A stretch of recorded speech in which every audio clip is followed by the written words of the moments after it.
single 12-ounce can, which I just drank in seconds, contains 39 grams of sugar and 140 calories. I shouldn't need to tell you that drinking soda causes health problems, but in case you were wondering, just drinking one additional 12-ounce soda per day leads to a 15-pound weight gain every year. This leads to highly increased risk of heart disease, diabetes, and certain types of cancers. So why don't we just tell people to not drink soda? Well, it turns out that soda companies want people to drink soda, and they're doing a lot to make sure that happens. The beverage industry has been very powerful for decades. They recognize the importance of brand loyalty. If they can get the masses to become supporters of their brand, then they can be sure to profit from their customers. That's why the beverage industry spends $10 billion per year on advertising. They do all sorts of marketing, TV ads, print promotions, customer surveys, social media advertising, sponsorships, and the list goes on. They want their products to be everywhere, implanted in our minds every day.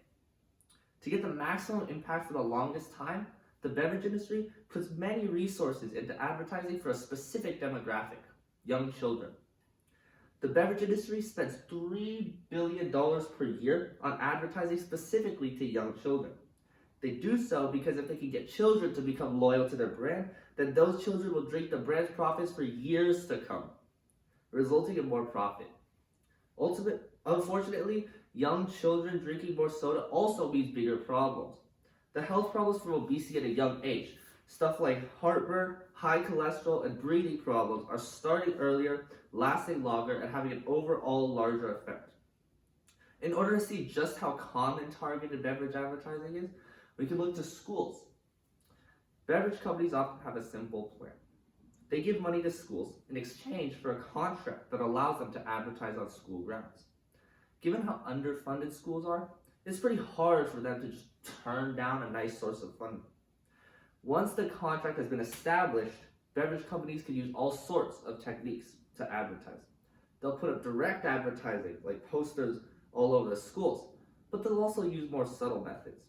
They can give kids free samples at schools, put company branding all over school supplies and books, and even post activities to boost brand loyalty.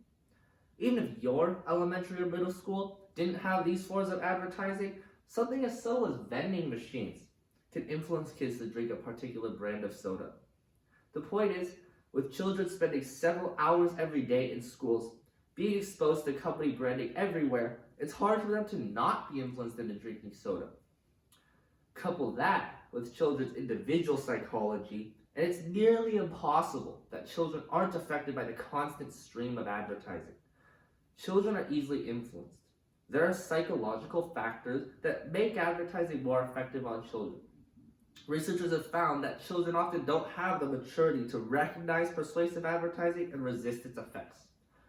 Corporations know this as well, and they take full advantage in order to turn their advertisements into profits. Maybe if adults had ads all over their workplaces, they could just ignore them. But for children, it's a different story. It would be nice if we could just take a few simple actions, maybe pass a few laws here and there, that just decrease the amount of soda consumed and therefore subsequently reduce future health issues. But it's pretty hard to just get rid of advertising when billions of dollars are spent on it. And it's also pretty hard to just change the natural psychology of children. Now, speaking of passing some laws, that's actually not a bad idea. If schools have a hard time turning down beverage contracts and children themselves can't really resist advertising, then it seems reasonable to make some laws that help. However, it's been incredibly hard to consistently pass such effective laws. Again, soda companies want people to drink soda. They aren't just going to sit around and watch as laws cut into their profits. Oh no. Corporations have a lot of influence, and they're using it by lobbying. Soda companies are doing two things: funding health-related scientific research and lobbying politicians. Wait, what? Did I hear that correctly? Soda companies are funding health research? That's right. Part of many soda companies' strategies is to fund scientific research to say that soda doesn't have significant negative health effects, and divert attention to the importance of exercise rather than avoiding sugary drinks. A Public Library of Science Medicine article presents findings that it's 5 times more likely for a researcher that's been funded by the beverage industry to report that soda has no negative health effects. Even common sense should tell us that taking in so much extra sugar from soda is unhealthy. Funding scientific research isn't the only lobbying that the beverage industry is doing. If they want or don't want a certain policy to happen, they'll lobby for it. In California, for example, the beverage industry was able to essentially coerce lawmakers into banning soda taxes in the state until 2031. The industry first got enough public support for a proposition that would severely limit lawmakers' ability to raise taxes and fees. Then, they threatened to put the proposition on the ballot unless then Governor Jerry Brown banned soda taxes. Even earlier, way back in the 1980s, there was a proposed law that would limit TV ads targeted towards children, but the beverage industry was able to pressure Congress into striking that down.